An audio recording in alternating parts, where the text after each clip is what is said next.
What's happening, everyone? I hope you all had an awesome 4th of July weekend. My name is Brian Mello with Marty's Buick, GMC, and Chevrolet, and in today's video, we'll be checking out something a little bit different. We'll be checking out GM Defense's new Infantry Support Vehicle, or ISV for short. Could this new offering from GM actually replace the Humvee for rapid transport? I mean, it sure looks like it could, but let's find out.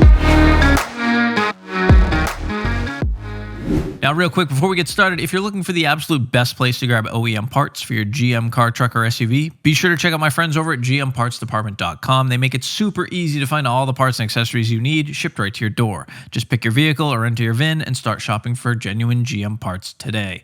All right, so back in 2019, GM Defense actually partnered up with a company called Ricardo Defense. And according to automobilemag.com, the company received 3 $1 million contracts in order to develop the ISV. After initial development, the duo was then awarded a $214 million contract, allowing GM to build the first 649 ISVs, with a total of 2,065 intended to be built into the future. Now, I know it's kind of tough to look past the lack of bodywork at first. I mean, there's not even a grill on this thing, but what we do see is a really beefy exoskeleton that looks more like something you'd find in like the Halo video game, or who remembers the trucks from the Lost World Jurassic Park? It's like a little childhood throwback. The ISV has 2 rows of conventional seats and then several rear and side-facing seats, where the bed would have been if this was just, say, a regular production Colorado ZR2. The vehicle is designed to carry 9 soldiers plus all of their gear, and we originally got a chance to see the ISV at SEMA of 2019, where I believe this was the first time they showed the prototype, and it showed rucksacks stowed on top of the exoskeleton and then like basic tools at the rear. Prototype ISVs from other companies like Oshkosh and Polaris Industries actually showed machine guns mounted over the front cabin, but it's not clear if or where the ISV will actually mount any weaponry or what weapon systems can actually be mounted.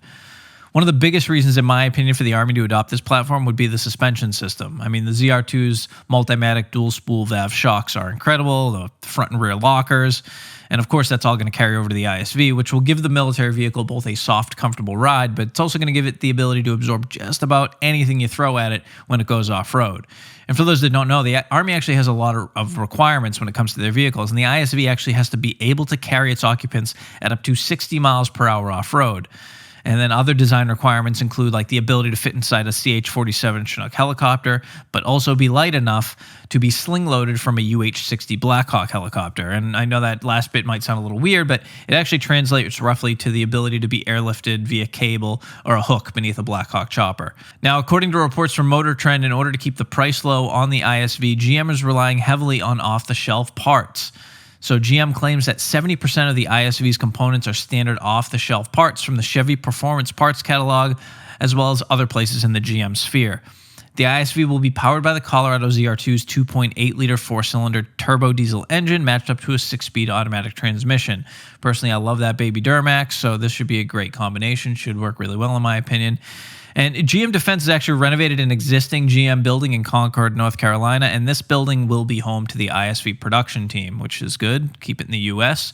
The company delivered the first ISVs back in October, but the new facility will be building at least another 649 of the vehicles and then possibly delivering a few thousands of them to the U.S. Army. The contract also allows GM Defense to sell these to the U.S. Army, I believe, until 2028, I believe. They have an 8-year contract window, so they'll be able to sell more of these things. And I'm sure as long as they're tested in the field, and the Army goes, these are the ones, sales will keep going through. Now, although GM Defense is a relatively new subsidiary, it was reestablished in 2017. This obviously isn't General Motors' first rodeo when it comes to doing business with the U.S. military. For those not old enough to remember, including me, GM was one of the companies who ceased all production of its cars and trucks during World War II in order to switch to fighting vehicles and aircraft. GM created its first subsidiary in 1950, which was then sold to General Dynamics in 2003. In addition to the baby Duramax-powered ISV, GM Defense actually recently unveiled a fully electric version of their new military workhorse as well. And although nearly identical except for its power plant, GM Defense's all-electric ISV does come in at about 5 inches longer than its diesel-powered counterpart. Personally, I think the thing's awesome. We'll see how well it does once the Army gets their hands on it. I'm sure those boys aren't going to be very easy on it. So as far as testing goes, it's going to be put through the ringer. Let me know in the comment section below what your thoughts are on the GM Defense ISV. Do you think it could ever be an adequate replacement to the Humvee, or do you think it will simply stick around as an added addition to the Army's already extensive lineup? From everything I've read, the electric version is kind of a, hey, look what we can do, and the Duramax version is going to be the one that's actually out in the field, but I guess we'll see where the future takes us. As always, I want to thank all of you for watching, subscribing, and supporting my channel. If you haven't yet, please consider smashing that like button, as it really does help me out. I upload fresh content every Tuesday and Thursday at 4 p.m. Eastern, so be sure to tune in, and I'll see you all on the next video. Take care.